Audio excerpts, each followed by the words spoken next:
Welcome back to my channel. मैं अंकुश धीमान। दोस्तों, आज की इस वीडियो में हम आईआईटी जैम के बारे में जानेंगे कि आईआईटी जैम क्या है, इसकी एलिजिबिलिटी क्या क्या है, एग्ज़ाम किस तरह का आता है, इम्पोर्टेंट डेट कौन कौन से हैं, एडमिशन का फुल प्रोसेस क्या है, कौन कौन से कोर्स हमें प्रोवाइड कराए जाते हैं और किस किस सब्जेक्ट में कराए जाते हैं और कुल कितनी फ़ीस का खर्चा आता है, इस वीडियो में हम जानेंगे। तो देखते रहिए इस वीडियो को। चलिए शुरू करते हैं। आईआईटी क्या होता है? आईआईटी बोलते हैं इंडियन इंस्टीट्यूट ऑफ टेक्नोलॉजी, और जैम का मतलब होता है जॉइंट एडमिशन टेस्ट। आईआईटी ही जैम का एग्ज़ाम कंडक्ट करवाती है और साल में सिर्फ एक बार इस एग्ज़ाम को कराया जाता है। इस एग्ज़ाम का जो मोड होता है वो ऑनलाइन है, इसको ऑफलाइन नहीं कराया जाता। आईआईटी जैम का जो एग्ज़ाम होता है वो आईआईटीज में एडमिशन लेने के लिए कराया जाता है, यानी कि पूरे भारतवर्ष में जितने भी आईआईटी हैं और उसके साथ कुछ अदर कॉलेज हैं तो उनमें भी एडमिशन लेने के लिए आईआईटी जैम को कंडक्ट कराया जाता है। तो कुल मिलाकर के हमारे पास 43 कॉलेज बैठते हैं जिनके अंदर हम एडमिशन ले सकते हैं इस एग्ज़ाम को क्लियर करने के बाद। लेकिन किस कोर्स में? जब हम आईआईटी के एग्ज़ाम को क्लियर कर लेते हैं तो हम पोस्ट ग्रेजुएशन कोर्स एमएससी में एडमिशन लेते हैं, और इसी के साथ हम अगर हम पीएचडी करना चाहें तो हम एमएससी के बाद पीएचडी भी कर सकते हैं। लेकिन ड्यूअल डिग्री प्रोग्राम करना चाहें तो हम एमएससी प्लस पीएचडी को दोनों इकट्ठा कर सकते हैं इन सभी 43 कॉलेज में से। जो पोस्ट ग्रेजुएशन का कोर्स यानी कि एमएससी जो हम करते हैं वो किस किस सब्जेक्ट में कर सकते हैं, यानी कौन कौन से सब्जेक्ट हैं जिनके द्वारा हम अपनी पोस्ट ग्रेजुएशन कर सकते हैं। तो सबसे पहले mathematical statics, chemistry, mathematics, geology, physics और बायोटेक्नोलॉजी। कुल मिलाकर के हमारे पास ये 6 सब्जेक्ट हैं जिनके द्वारा हम अपनी पोस्ट ग्रेजुएशन किसी भी आईआईटी से कर सकते हैं। सन 2020 से पहले बायोलॉजिकल साइंस भी एक सब्जेक्ट था जिसके लिए एग्ज़ाम कंडक्ट कराया जाता था, लेकिन सन 2020 में इसको ख़त्म कर दिया और कुल मिलाकर के हमारे पास ये 6 सब्जेक्ट बचे हैं जिनके लिए एग्ज़ाम कंडक्ट कराया जाता है। अब अगर हम मास्टर्स करना चाहते हैं, एमएससी करना चाहते हैं तो हमारी एलिजिबिलिटी भी होनी बहुत ज़रूरी है। अगर हमारे पास बैचलर डिग्री है यानी कि हमें एमएससी में एडमिशन लेना है तो उससे पहले हमारे पास ग्रेजुएशन की डिग्री होनी चाहिए। अगर आप ओबीसी या फिर जनरल कैटेगरी से आते हैं तो आपको बैचलर डिग्री में 55% मार्क्स का होना बहुत ज़रूरी है। लेकिन अगर आप एससी, एसटी या पीडब्ल्यूडी कैंडिडेट हैं और आपके 50% मार्क्स हैं तो तब भी आप एडमिशन फॉर्म फिल कर सकते हैं और एग्ज़ाम दे सकते हैं। यहाँ पर सबसे इम्पोर्टेंट बात आती है कि क्या हम इस एग्ज़ाम को 2 या 3 बार या 4 बार या कितनी बार दे सकते हैं। तो दोस्तों, इस एग्ज़ाम को देने की कोई भी एज लिमिट नहीं होती, हम जितनी मर्जी चाहें उतनी बार दे सकते हैं। डिपेंड करता है कि आप कितने ट्राई के बाद इस एग्ज़ाम को क्लियर करते हैं। एग्ज़ाम पैटर्न को 3 भागों में डिवाइड किया गया है, सेक्शन ए, सेक्शन बी और सेक्शन सी। सेक्शन ए की अगर हम बात करें तो इसमें कुल मिलाकर के 30 क्वेश्चन होते हैं। इन 30 क्वेश्चन में से 10 क्वेश्चन 1 मार्क्स के और 20 क्वेश्चन 2-2 मार्क्स के होते हैं, और नेगेटिव मार्किंग भी इन्हीं के हिसाब से की जाती है। 1 नंबर के लिए 1/3 और 2 नंबर के लिए 2/3 नेगेटिव मार्किंग की जाती है।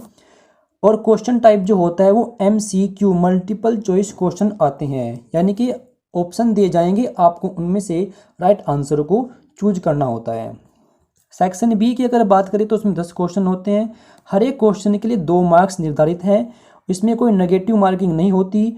और जो क्वेश्चन का टाइप होता है वो मल्टीपल सेलेक्टेड क्वेश्चन होगा, यानी कि आपको ऑप्शन दे जाएंगे, उनमें से जितने भी 1 ऑप्शन या फिर 2 ऑप्शन या फिर 3 ऑप्शन अगर राइट है तो आपको तीनों को चूज करना पड़ता है।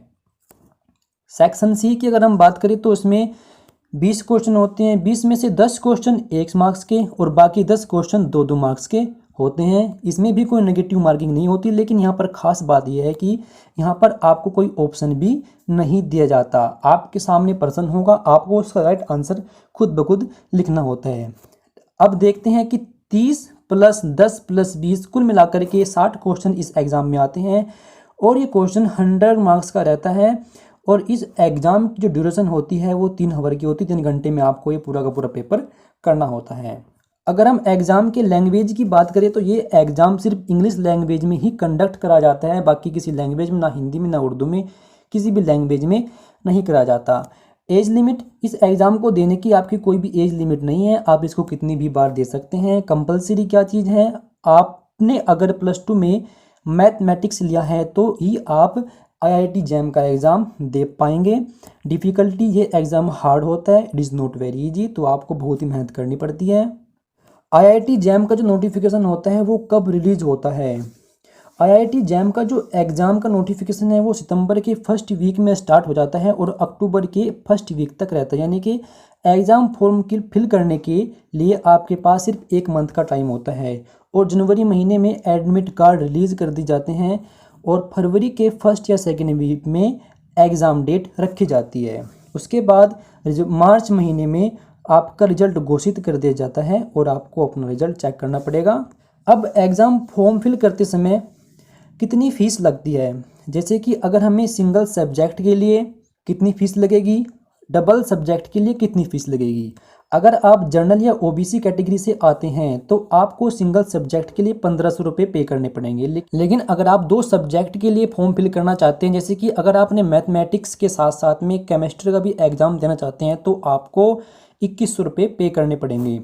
लेकिन अगर आप SC ST PWD या फिर फीमेल कैंडिडेट हैं तो आपको सिंगल सब्जेक्ट के लिए 750 रुपये और डबल सब्जेक्ट के लिए 1050 रुपये पे करने होते हैं। IIT jam admission process step by step समझते हैं कि क्या क्या होता है। सबसे पहले आपको ऑफिशियल वेबसाइट jam.iitk.ac.in पर जाकर के अपना एप्लीकेशन फॉर्म फिल करना होता है और अपनी एप्लीकेशन फॉर्म की फीस सबमिट करनी होती है। जब एडमिट कार्ड रिलीज़ कर दिए जाते हैं तो आपको अपना एडमिट कार्ड डाउनलोड करके एग्ज़ाम देना होता है। एग्ज़ाम देने के बाद जब मार्च महीने में रिजल्ट घोषित कर दिया जाता है तो आपको अपना रिजल्ट चेक करना है कि आप पास हुए या नहीं। अगर आप पास हो जाते हैं तो आपको अपना एडमिशन फॉर्म फॉर काउंसलिंग, आपको काउंसलिंग के लिए एक एडमिशन फॉर्म फिल करना होता है।